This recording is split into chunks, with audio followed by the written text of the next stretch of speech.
মুকুন্দ, তোর ক্লাস তো 11টার সময় শুরু হয়, এত তাড়াতাড়ি কেন বেরোচ্ছিস তুই? জানো বাবা, দাদা ন্যাশনাল পার্কে রোজ ঘুরতে যায়। রোজ? তাই ভাবি, কেন তুই সকাল সকাল প্রত্যেকদিন বেরোস? কিচ্ছু না বাবা, আমার ওখানে কিছুক্ষণ বসতে ভালো লাগে। তুই একাই ওখানে বসিস না কোনো মেয়ের ব্যাপার আছে? আরে তুমিও না মা, এই বর্ষা আজে বাজে কথা বলে আর তোমরা এমনি এমনি টেনশন করো। আমার ক্লাসে যাওয়ার আগে একটু হাঁটাচলা করতে ভালো লাগে। প্রথমে বললে বসতে ভালো লাগে, আর এখন বলছো ওয়াকিং।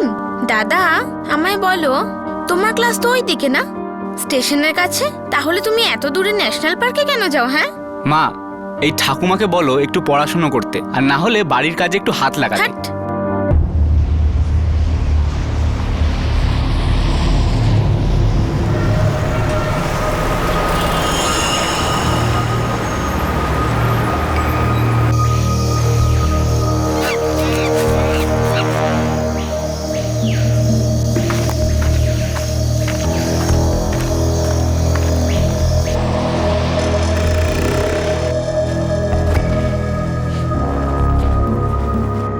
19 বছরের মুকুন্দ গাওড়ে বাবা মায়ের বড় ছেলে ছিল। ওর ছোট বোনের নাম বর্ষা। ওদের বাবা চন্দ্রকান্ত মুম্বাইয়ের ভাইখালা এলাকার একটা ফ্যাক্টরিতে কাজ করতেন। মুকুন্দ নিজে একটা টেকনিক্যাল ইনস্টিটিউটের সবচেয়ে লেটেস্ট প্রযুক্তি শিখছিল, আর ডিস্টেন্স এডুকেশনের মাধ্যমে নিজের ডিগ্রিও কমপ্লিট করছিল। মুকুন্দ খুব বুদ্ধিমান ছেলে ছিল, কর্মঠ ছিল, উচ্চাকাঙ্ক্ষী ছিল, আর বয়স 19 বছর হওয়ার কারণে একটু বদমাইশিও করত। কোনো মেয়ে আছে নিশ্চয়ই, গ্যারেন্টি। আরে মুকুন্দ খুব চালাক, বুঝেছিস, আমাদের কাছে লুকাচ্ছে। আরে যা, আমি তোদের মতো আলতু ফালতু নই। গার্লফ্রেন্ড থাকলে খোলাখুলি বলতাম। আচ্ছা, তাহলে তুই ক্লাসে আসবার আগে ন্যাশনাল পার্কে কেন যাস? মাছি মারতে? ও ওখানে আসে হয়তো কোনো ছবি বা ভিডিও দেখা। আমার না নেচারটাই ভালো লাগে মিস্টার কিরিট। আর তোদের প্রবলেমটা কোথায় রে? দেখ ভাই, আমরা অতটা বোকা নয় যেটা তুই ভাবিস। দেখ ভাই, বল না কে ছিল? আমি না ওখানে মোবাইলে ফটো তুলতে যাই প্রকৃতির। প্রকৃতি। Nice name. হ্যাঁ, তোর নাম প্রকৃতি না? আরে ভাই, মেয়েদের প্রোফাইল চেক করার পর একটু যদি টাইম পাস না, তাহলে আমার এফবির ওয়ালটাও একটু চেক করিস। রোজ নতুন ফটো আপলোড করি, নেচারের, ওয়াইল্ড লাইফের আর প্রকৃতির। বুঝলি কিরিট, মিস্টার শর্ট সার্কিট একটা। একদিন না চল আমরা সবাই ওর পিছু নিই, যেই ওকে বাগে পাবো না সেদিন ওর বেজার মুখের ছবি তুলবো, একদম অ্যাওয়ার্ড উইনিং ছবি হবে, ঠিক এইরকম। আর যখন স্যার ঢুকবে না, তোদের এক্সপ্রেশনগুলো এরকম হবে। আমি তখন রেডি থাকবো ফটো তোলার জন্য। আবার ক্লাসের সময় বক বক বক বক। হ্যাঁ মুকুন্দ গাউড়ে, তুমি তো এদের নাটের গুরু, তাই না? প্র্যাকটিক্যালের সময় ফালতু টাইম পাস করো। স্যার না স্যার, স্যার এরাই আমায় জিজ্ঞেস করেছিল আমি ন্যাশনাল পার্ক কেন যাই। আচ্ছা, তাহলে তোমাদের সকলে এখন ন্যাশনাল পার্কে যাওয়ার ইচ্ছে হয়েছে, ক্লাসের নয়। এই দেখো, এটা কি কিরিট? এই মডিউলের 4টে সেশন কমপ্লিট হয়ে গেল, আর তুমি এখনো বেসিক সার্কিট শিখে উঠতে পারলে না। এরকম চলতে থাকলে তো কেঁদে কুল পাবে না। Sorry sir. সরি না, চলো আমাকে এক্ষুনি ওয়াই সার্কিট ড্র করে দেখাও।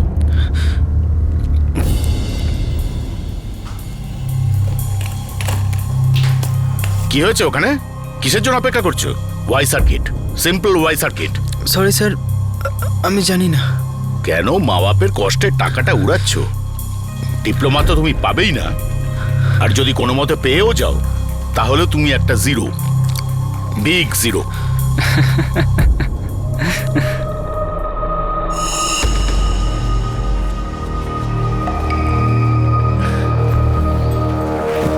মা, আমি আসছি।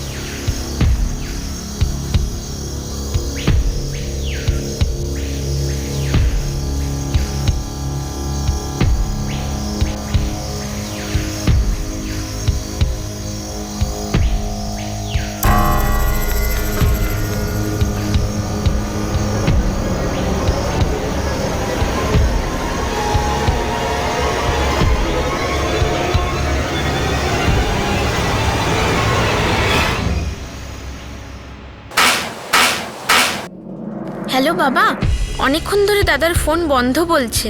আমি বিকেল 4টে থেকে ট্রাই করছি। ওর বন্ধুদের সাথে কথা বলেছিস? হ্যাঁ, ওই দেবেশ আর কিশোরের সাথে কথা বলেছি। ওরা বললো দাদা আজকে ক্লাসে যায়নি। ঠিক আছে ঠিক আছে, আমি বাড়ি আসছি, দেখছি কি হয়েছে।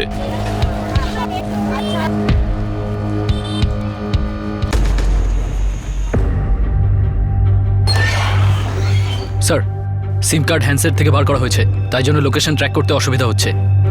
ওর ক্লাসমেটরা বলছিল ও আজ ক্লাসে আসেনি। হ্যাঁ স্যার। কোনো মেয়ের চক্কর? ন্যাশনাল পার্কে কারোর সাথে দেখা করতো কি? না না স্যার, আমরা জিজ্ঞেস করেছিলাম ওকে, বলেছিল এমনি ঘুরতে যায় ও। এই মেয়েটের চক্কর না না স্যার। আমার ছেলে কখনো মিথ্যে বলে না। ঠিক আছে, আমরা ন্যাশনাল পার্কে জঙ্গলে খুঁজে দেখব আর ওর বন্ধুদের সাথেও কথা বলবো। সকাল অবধি অপেক্ষা করুন। 21শে সেপ্টেম্বর রাত কেটে গেল, 22শে সকাল হলো, কিন্তু মুকুন্দ বাড়ি ফিরল না। সে তার রেগুলার টেকনিক্যাল ইনস্টিটিউটের ক্লাসেও যায়নি। ক্লাসে যাওয়ার আগে ওর অভ্যেস ছিল বরিভালির সঞ্জয় গান্ধী ন্যাশনাল পার্কে কিছু সময় কাটানো। সম্ভাবনা ছিল যে সেই সময়ই ওই পার্কে কিছু হয়েছিল।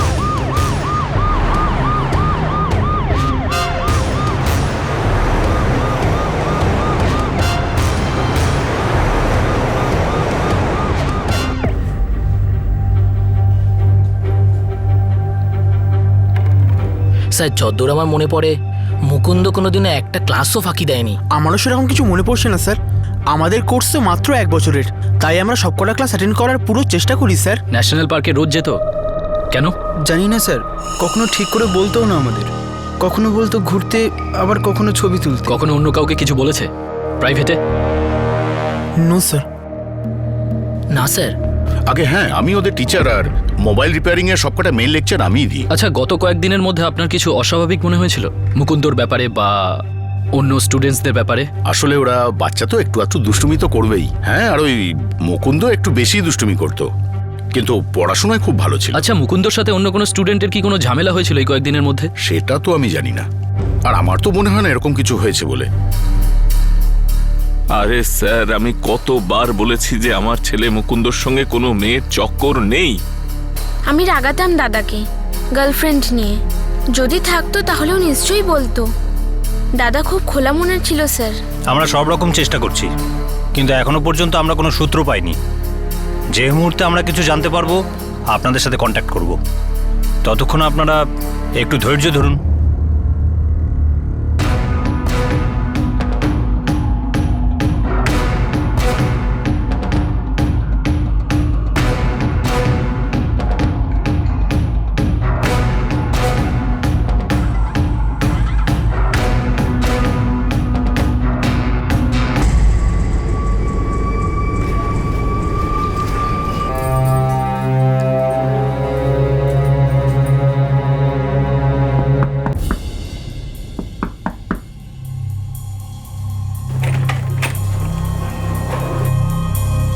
বাবা, দাদার কোনো খবর পেলে?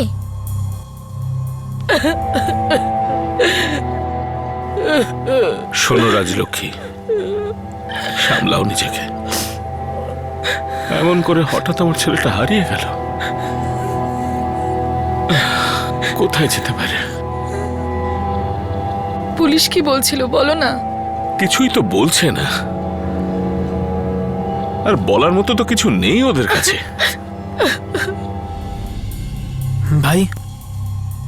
ভাই, আমাদের মুকুন্দর কি হয়েছে বলতো? জানি না ভাই গৌরব, আমার বারবার মনে হচ্ছে ন্যাশনাল পার্কে একটা কেলো হয়েছে। কেলো? সেটা আবার কি? লেপার্ড। কি? হ্যাঁ, লেপার্ড মানে চিতাবাঘ। হতে পারে চিতাবাঘ অ্যাটাক করেছিল, আমাদের মুকুন্দকে খেয়ে ফেলেছে। কি বলছিস কি? আরে তুই নিউজ দেখিস না নাকি? পেপারও পড়িস না? ওখানে এরকম হয়েই থাকে। কখনো কখনো চিতাবাঘ তো জঙ্গলের বাইরেও চলে আসে। স্যার, 31শে সেপ্টেম্বর মুকুন্দ নিখোঁজ হয়। তার 2-3 দিন আগে পর্যন্ত ন্যাশনাল পার্কে জন্তু জানোয়ারের কোনো সাইটিং হয়নি। আমি কি চিন্তা করছি তুমি জানো? ওর ওই সিম কার্ডটা, ওর সিম কার্ডটা কেন ট্র্যাক হচ্ছে না? কারণ ওর সিম কার্ডটা মোবাইল থেকে বার করা হয়েছে, বুঝলে? এই চিতা আর জঙ্গলি জানোয়ারের কথা বাদই দাও, আমার মনে হয় এটা কোনো মানুষেরই কাজ যে ওর সিম কার্ডটা বের করে নিয়েছে। স্যার, মুকুন্দর মোবাইল রেকর্ডগুলো তো চেক করেছি, এমন কিছু পাওয়া যাচ্ছে না যার উপর ডাউট করা যায়। বাড়ি থেকে পালানোর ছেলে না, কোনো মেয়ের চক্করও নেই, কোনো নেশাও নেই। ট্রেনিং ক্লাসেও সবকিছু ভালো, কারোর সাথে শত্রুতা নেই, কিচ্ছু নেই। তাহলে এই ছেলেটার সাথে কি হতে পারে বলতে পারো?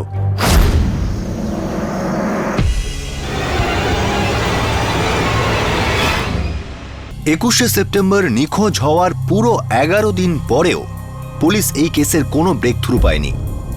আর তারপর খবর এলো, খবর মুকুন্দ গাউড়ের।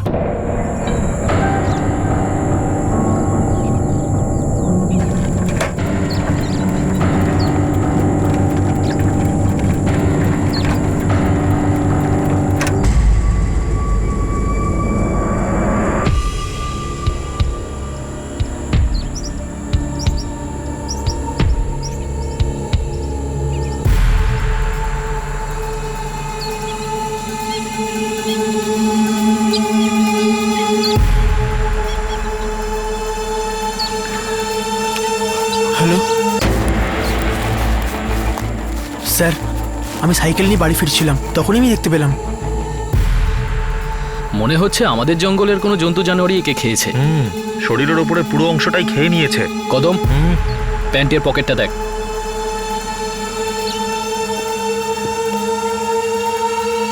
একটা ওয়ালেট। জুবিলি টেকনিক্যাল ইনস্টিটিউট, নাম মুকুন্দ। নমস্কার, ইন্সপেক্টর পোদ্দার বলছি। ইন্সপেক্টর, আমি জুবিলি টেকনিক্যাল ইনস্টিটিউট থেকে মাত্রাই বলছি। একটু আগে ন্যাশনাল পার্কের ফরেস্ট অফিসার আমাকে ফোন করেছিল। কি বলেছে? বলছে একটা বডি পাওয়া গেছে, তার পকেটে মুকুন্দর আইডি কার্ডটা রয়েছে, মানে আমাদের ইনস্টিটিউটের।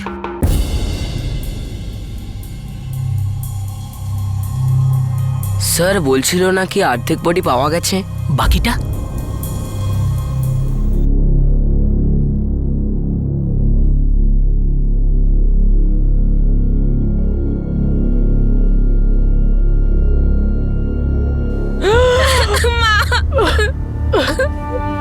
স্যার,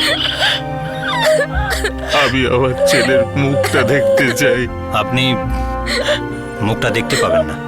কেন দেখতে পাবো না? কারণ মুখ বলে কিছু নেই। আমার কথা শুনুন।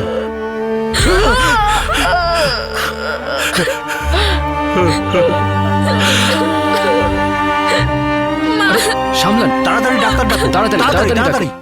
এটা অ্যানিম্যাল অ্যাটাক। কিন্তু ডাক্তারবাবু, যদি অ্যানিম্যাল অ্যাটাক হয় তো অ্যানিম্যাল সাইটিং কেন হয়নি? জঙ্গলের গার্ড, গ্রামবাসী এরা তো সবাই নজর রাখে। আর মুকুন্দ যখন নিখোঁজ হয় তখন কেউ কোনো রিপোর্ট করেনি যে কেউ কোনো জানোয়ারকে দেখেছে। হাত খাওয়া বডি মেন রোড থেকে একটু দূরে ঝোপে পাওয়া গেছে। আর ফরেস্ট অফিসাররা বলছে যদি কোনো জন্তু জানোয়ার হতো তাহলে অবশ্যই দেখা যেত। বডির যা কিছু অবশিষ্ট অংশ আছে সেটাকে ফরেনসিক টেস্টে পাঠিয়ে দেওয়া হোক, হয়তো আরো কিছু জানা যাবে। কিন্তু ডাক্তারবাবু, এই অবস্থায় ফরেনসিক, তাতে তো অনেক সময় লাগবে। কম করে 2 মাস, 3 মাসও লাগতে পারে। আচ্ছা, আপনার কি পুরো বডিটাই লাগবে? না না না, পুরো বডির প্রয়োজন নেই। বডির যে অবশিষ্ট অংশ আছে সেখান থেকে ভিসেরা স্যাম্পল নেওয়া হবে আর টেস্টিং এর জন্য পাঠানো হবে। বাকি বডি আপনি পরিবারকে দিয়ে দিতে পারেন। থ্যাংক ইউ ডাক্তারবাবু।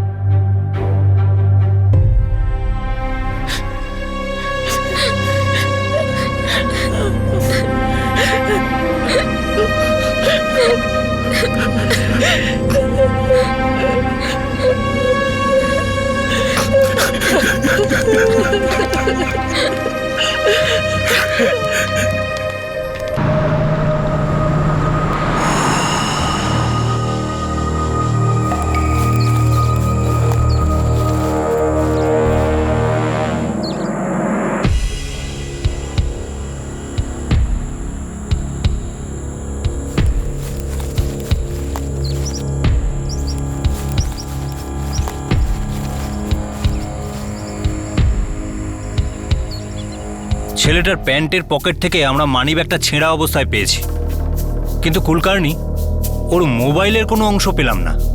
স্যার, কিছু লোকের স্বভাব আছে মোবাইল ফোন প্যান্টের পকেটের বদলে জামার পকেটে রাখে।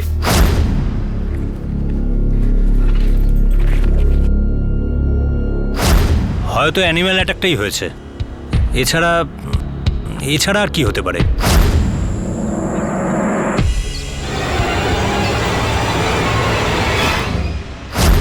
তবুও একটা ডাউট ক্লিয়ার হচ্ছে না। কি স্যার?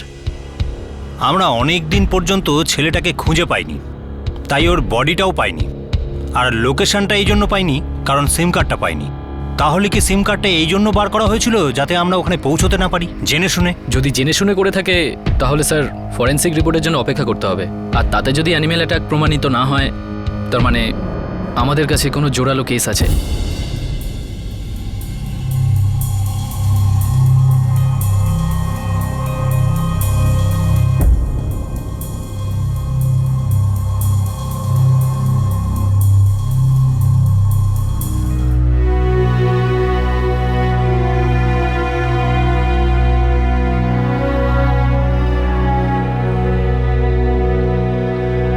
এরকম মনে হচ্ছিল যে মুকুন্দের মোবাইল ফোন থেকে সিম কার্ড কেউ ইচ্ছে করে বের করেছে, আর এর ফলেই পুলিশের সন্দেহ হলো কিছু তো গন্ডগোল আছে।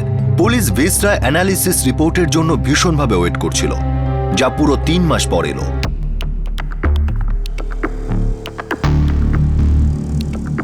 আমাদের সন্দেহটা ঠিকই ছিল।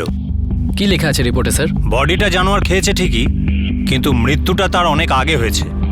এই ছেলেটা নয় নিজে সুইসাইড করেছে, নয়তো তাকে মার্ডার করা হয়েছে, তারপর বাকি দেহটা জানোয়ারে খেয়েছে।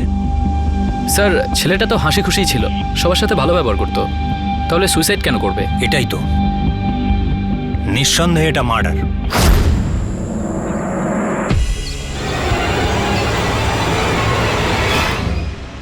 এই মার্ডারটা টাকার জন্য করা হয়নি, খুনির অন্য কোনো মতলব ছিল এটার পিছনে, বা অন্য কিছু।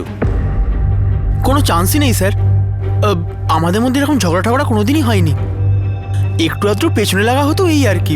বেশিরভাগটা মুকুন্দই করতো, সবার পেছনে রাখতো, ভীষণ মজা করতো, কিন্তু সেটা লিমিটে। ওর কোনো গার্লফ্রেন্ড ছিল? না স্যার, ওর যদি কোনো গার্লফ্রেন্ড থাকতো তাহলে আমরা নিশ্চয়ই জানতাম। কেন স্যার? আমার ছেলেকে কেন কেউ মারতে চাইবে? দাদা কখনো কারোর ঝুট ঝামেলায় থাকতো না, ও তো ঝগড়া থামাতো আর লোককে হাসাতো। জোয়ান ছেলে হারিয়েছি আমি। পৃথিবীতে এর থেকে বড় দুঃখ আর কিছু হয় না। কে আছে এরকম খুনি মানুষ যে আমার ছেলেকে খুন করে ফেলল? আমি হাত জোর করছি স্যার, খুঁজুন তাকে। উচিত শিক্ষা পাওয়া দরকার, তার ফাঁসি হওয়া উচিত।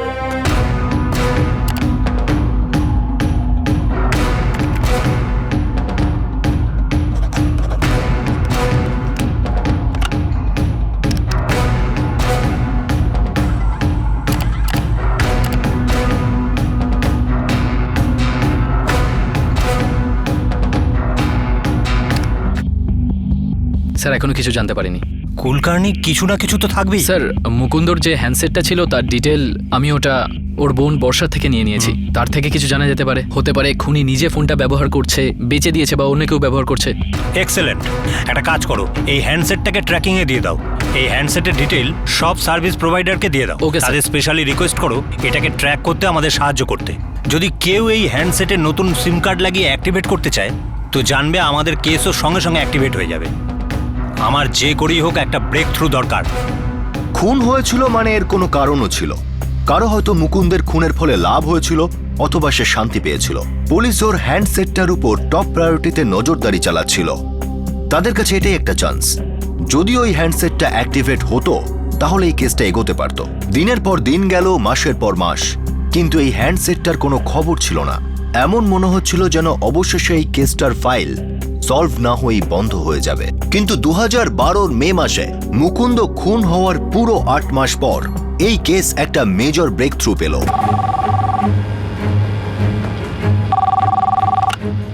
নমস্কার, inspector Poddar, Kasturba police station. Inspector Poddar, আমি সোনাটা নেটওয়ার্ক থেকে অ্যাসিস্ট্যান্ট ম্যানেজার কথা বলছি। হ্যাঁ বলুন। আজ থেকে 3 মাস আগে ফেব্রুয়ারিতে আপনাদের পুলিশ স্টেশন থেকে আমাদের নেটওয়ার্কে একটা রিকোয়েস্ট এসেছিল পার্টিকুলার একটা মোবাইল হ্যান্ডসেটের উপর নজর রাখতে। হ্যাঁ, একটা মার্ডার কেসে। হ্যান্ডসেটটা কি অ্যাক্টিভেট হয়েছে? নাম্বার ডিটেল আছে? হ্যাঁ, নম্বরটা হলো 4445556677। নাম হলো বিক্রম যোগলেকার আর লোকেশন মীরা রোড। আপনি প্লিজ আমার নাম্বার নোট করে নিন, 44889977। আর এর ডিটেল আমাকে SMS করে দিন এক্ষুনি। কুলকার্নি। হ্যাঁ স্যার। এবার আমরা এই কেসটা সলভ করেই ছাড়বো।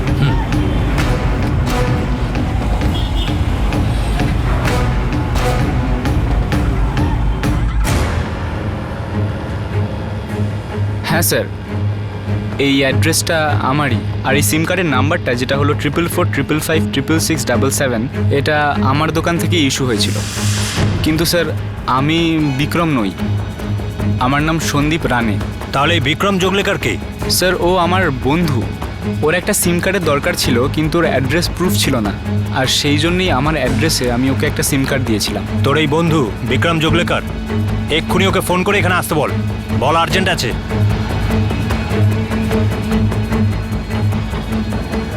হ্যাঁ বিক্রম, তাড়াতাড়ি একটু দোকানে আয়, আর্জেন্ট।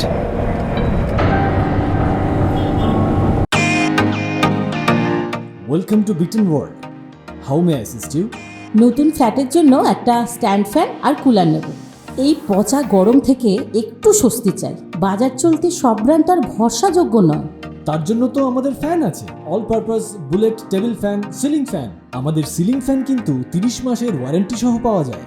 আছে ফারাটা 2 বছরের ওয়ারেন্টি, 17 থেকে 20 মিটার এয়ার ফ্লো, মধ্যবিত্তের সাধ্যের মধ্যে একমাত্র ভরসাযোগ্য ব্র্যান্ড বিটন। আমাদের কুলারের কিন্তু অনেক range, 45 litres, 50 litres, 70 litres, 90 litres, 110 litres. Honeycomb সহযোগে বিটনের সব কুলারের ওয়ারেন্টি 1 বছর। চেনা হাওয়ায় অচেনা অনুভূতির জন্য একমাত্র আদর্শ বিটন। গরমে স্বস্তি পেতে বিটনের ফ্যান হোক বা কুলার, আজই আনুন বাড়িতে। বিটন, ডিজিটালি ইয়োর্স।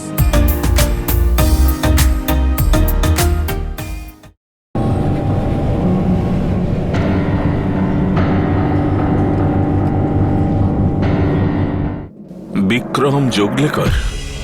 না না, এ নাম তো আগে কখনো শুনিনি। কি হয়েছে বাবা? পুলিশ বিক্রম নামে কারুর কথা বলছে যে আমাদের মুকুন্দর ফোন ব্যবহার করছে। কিন্তু দাদার মুখ থেকে এই নাম তো কখনো শুনিনি। স্যার এই বিক্রম। ফোনটা বার কর, তাড়াতাড়ি বার কর।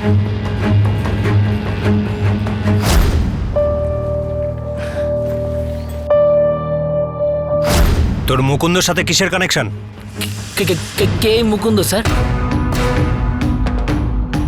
মায়ের দেবী সাহেব, এই মুকুন্দ কাউরেটাকে আমি চিনি না। এই ফোনটা মুকুন্দর, তুই কোথা থেকে পেলি? এই ফোনটা আমি পেয়েছি স্যার। পেয়েছিস? হ্যাঁ হ্যাঁ পেয়েছিস? সত্যি বলছি সাহেব, ন্যাশনাল পার্কে পড়েছিল। ন্যাশনাল পার্ক তো অনেক বড়, এক্স্যাক্ট লোকেশনটা বল। সেটা তো আমার মনে নেই সাহেব। আমি ওই ন্যাশনাল পার্কের পাশ দিয়ে যাচ্ছিলাম, তখন আমি ওটা ওখানে পড়ে থাকতে দেখে তুলে নিই। তুই ন্যাশনাল পার্ক কেন আর কবে গিয়েছিলি? কয়েক মাস আগে গিয়েছিলাম সাহেব, আমার ঠিক মনে নেই। এ হিরো দেখ, 8 মাস আগে সেপ্টেম্বর মাসে মুকুন্দর মার্ডার হয়েছিল, আর ওর মোবাইল ফোনটা হারিয়ে গিয়েছিল, যেটা তুই এখন ব্যবহার করছিস। এবার তুই বল, এবার কি তোর কিছু মনে পড়ছে, না আমি তোকে মনে করাবো? সাহেব তাড়াতাড়ি বল। সাহেব আমাকে এই ফোনটা আমার বন্ধু দিয়েছে। কে তোর বন্ধু? কিরিট মাপসেকা সাহেব। স্যার এই ছেলেটা মুকুন্দর সাথে একই ইনস্টিটিউশনে পড়ে। তাহলে তুই ক্লাসে আসবার আগে ন্যাশনাল পার্কে কেন যাস? মাছি মারতে? অক্টোবরে। আর স্যার আমাকে এই ফোনটা দিয়ে বললো, যতক্ষণ আমি না বলবো ততক্ষণ ব্যবহার করবি না। কিরিট মাপসেকার,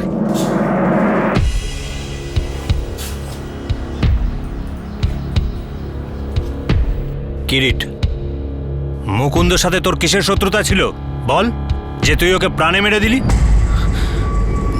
কি হয়েছে ওখানে? কিসের জন্য অপেক্ষা করছো? Y circuit, simple Y circuit. Sorry sir, আমি জানি না। কেন মা বাপের কষ্টের টাকাটা উড়াচ্ছ? ডিপ্লোমা তো তুমি পাবেই না, আর যদি কোনো মতে পেয়েও যাও তাহলে তুমি একটা জিরো, বিগ জিরো। আমাদের বডিও একটা সার্কিট ডায়াগ্রাম, প্রতিটা অংশে রক্ত যাওয়া দরকার, বিশেষ করে এইখানে। কান ধরো আর 20 বার ওট বস করো, দেখবে বুদ্ধি খুলে গেছে তোমার। Sorry sir. 20 বার ওট বস।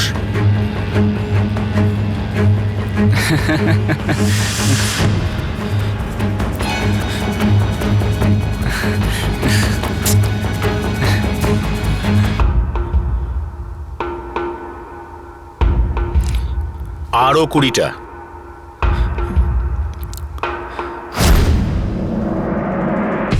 মুকুন্দর কারণে তো তুই শাস্তি পাসনি? না, ওর জন্য আমি শাস্তি পাইনি, কিন্তু ও ও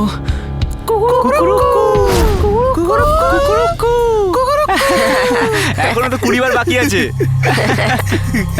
দেখ দেখ স্যারের মুখটা দেখ, দেখ দেখ দেখ দেখ। এ ভাই শোন না, প্লিজ ডিলিট করে দে না রে, অনেক হয়ে গেছে আর কি। আরে এটা নিয়ে এত ঘ্যান ঘ্যান কেন করছিস? শোন না ভাই, ভালোভাবে বলছি, ডিলিট করে দে না ভাই, আর কাউকে দেখাস না। করব না। কি করবি? আমি না এটাকে আমার FB ওয়ালে পোস্ট করব, আর টাইটেল হবে কুকুরুকু। ভাব কত লাইকস আসবে, কত শেয়ারস হবে। আরে ভাই তুই ওয়ার্ল্ড ফেমাস হয়ে যাবি, ওয়ার্ল্ড ফেমাস।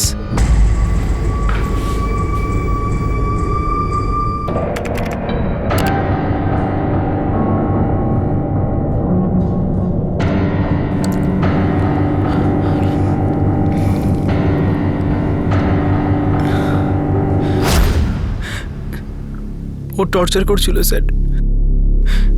আমি সকালবেলা উঠে লগ ইন করতাম, ঘুম থেকে উঠে লগ ইন করতাম, এটা দেখার জন্য যে ও আমার ভিডিওটা নেটে দিয়ে দেয়নি তো বরবাদ হয়ে যাবো স্যার। লোক আমাকে নিয়ে মজা করবে স্যার। আমি ওর সামনে অনেকবার হাত জোর করেছি স্যার, এরকম করিস না করিস না। আর ও আরো জোরে জোরে হাসতো, আর এটা বলতো যে কেউ কোনো না কোনো দিন ও ফ্রেন্ড বুকে দিয়ে দেবে।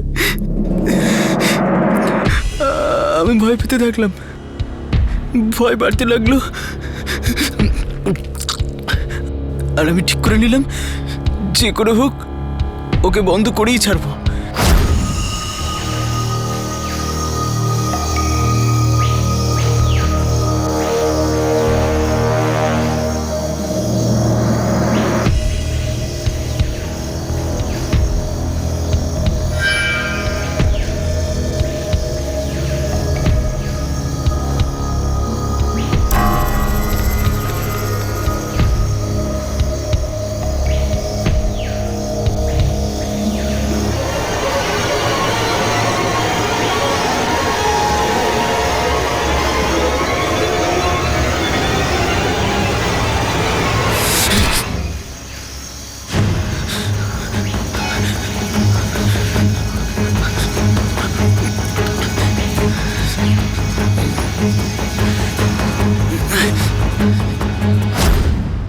কিরিট, এই একটা ভিডিও ক্লিপের জন্য তুই ওর প্রাণটাই নিয়ে নিলি? ও রোজ আমার প্রাণ নিচ্ছিল স্যার, আমি আর কি করতে পারতাম। ব্ল্যাকমেল করছিল আমাকে, নরক বানিয়ে রেখে দিয়েছিল জীবনটাকে, সবসময় ভয় দেখাতো আমাকে। হ্যাঁ, আমি কিরিট মাপসেকারকে পানিশমেন্ট দিয়েছিলাম। পুরো ক্লাসের সামনে ওকে বকা, শাস্তি দেওয়া, এটা কি খুব দরকার ছিল মিস্টার মাত্রে? আমরাও এইভাবেই শিখেছি, আর এটাই আমরা জানতাম। আজকালকার বাচ্চারা এত সেন্সিটিভ, তারা ঠিক কত দূর অবধি যেতে পারে এইসব হয়তো আমি জানি না। আর যদি জানতাম তাহলে হয়তো এটা করতাম না ইন্সপেক্টর। না স্যার, আমরা তো এটা প্রথমবার শুনছি। আমরা তো জানতাম না যে মুকুন্দ কিরিটকে এভাবে বিরক্ত করছিল। স্যার, মুকুন্দই সবার পিছনে একটু লাগতো, মনে হয় না ও এরকমই আর কি মারতে পারে। প্রশ্নই নেই স্যার, আমাদের মুকুন্দ এরকম করতেই পারে না। ওই ছেলেটা মিথ্যে বলছে। আমার দাদা খুব মজা করত, কিন্তু কারোর সাথে এরকম ভাবে মজা করতো না। দাদা কাউকে এত বিরক্ত করেছে যে ও দাদাকে খুন করে দেবে, এটা হতেই পারে না। আমার ছেলে খুব শান্ত ছিল স্যার, ও সবাইকে সাহায্য করত, আমাদের সবার জন্য কিছু একটা করতে চেয়েছিল। ও এরকম কেন করবে? মুকুন্দ সেলফোনটা আমরা ফরেনসিক ল্যাবে পাঠিয়ে দিয়েছি, ওনারা সমস্ত ডেটা যাচাই করবেন, তারপরে আমরা জানতে পারবো যে মুকুন্দ এরম কোনো ভিডিও তুলেছিল কি না। দেখবেন সত্যিটা ঠিক বেরিয়ে আসবেই।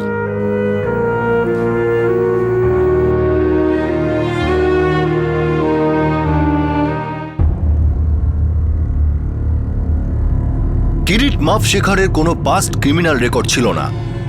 পুলিশ ওর স্টেটমেন্ট আর ওর স্বীকারোক্তি নোট করলো আর ওকে হেফাজতে নিল। ওর উপর চার্জ তো ফাইল হলো, কিন্তু কিরিট এখন বেল নিয়ে বাইরে আছে, আর পুলিশ অপেক্ষায় রয়েছে মুকুন্দের সেলফোনের ফরেনসিক রিপোর্টের। আইন নিজের সময় নেবে, আদালতে যা প্রমাণ হবে সেটাও সত্যি হবে, কিন্তু একটা সত্যি কখনো বদলাবে না, যে মুকুন্দ গাওড়ে বয়স 19 বছর এখন আর এই পৃথিবীতে নেই। কিরিটের সঙ্গে সঙ্গে এই কেসে আর কাকে দোষী বলা যেতে পারে?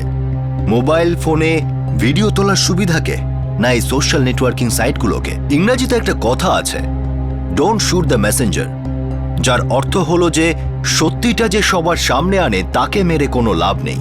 কোনো সোশ্যাল নেটওয়ার্কিং সাইট, কোনো সফিস্টিকেটেড সেলফোন, সেগুলো কোনো উপভোক্তারই মন বুঝতে পারে না, তার মনের মধ্যে চলতে থাকা কুবুদ্ধি বুঝতে পারে না। এই জন্যই খুব জরুরি হয়ে উঠেছে যে ইন্টারনেটকে খুব সাবধানে আর খুব বুদ্ধিমত্তার সঙ্গে ব্যবহার করা উচিত। আমরা যখনই কোনো নতুন টিভি, ফ্রিজ, ওয়াশিং মেশিন বা এসি বাড়িতে নিয়ে আসি, তখন তার সাথে একটা ইউজার ম্যানুয়াল আসে। প্রায়শই একজন টেকনিশিয়ান ডেমনস্ট্রেশন দিয়ে ওই প্রোডাক্টটি সম্পর্কে আপনাকে খুব সরলভাবে বোঝায় আর ওটাকে ব্যবহার করার পদ্ধতি শেখায়। সোশ্যাল নেটওয়ার্কিং সাইটগুলোতেও একটা অনলাইন ম্যানুয়াল হয়, ডিসক্লেমার হয়, এগ্রিমেন্টস হয়, প্রত্যেকটা দায়িত্ব এবং প্রত্যেকটা ঝুঁকি সম্পর্কে ডিটেল থাকে। বেশিরভাগ সাইটের ক্ষেত্রে খুব ভালো সিকিউরিটি সিস্টেম থাকে, যার ফলে অপব্যবহার বন্ধ করা যায়, আর যদি হয় তাহলে কঠিন পদক্ষেপও নেওয়া যায়। প্রয়োজন হলো যে সন্তান, বাবা মা, গুরুজন সবার জন্যই ডেমনস্ট্রেশন ওয়ার্কশপ কন্ডাক্ট করা। এটা শেখানোর জন্য যে আপনি নিজেকে ইন্টারনেট থেকে কিভাবে সুরক্ষিত রাখতে পারেন। এই ওয়ার্কশপ স্কুল, কলেজে কন্ডাক্ট করা যেতে পারে, এনজিও, হাউজিং সোসাইটি বা অন্যান্য কমিউনিটির অর্গানাইজেশনের মাধ্যমেও করা যেতে পারে। ইন্টারনেটের চাকা উল্টো ঘোরানো সম্ভব নয়, কিন্তু এটাও একদম জরুরি নয় যে এই চাকা কোনো মানুষকে পিষে দিয়ে চলে যাবে।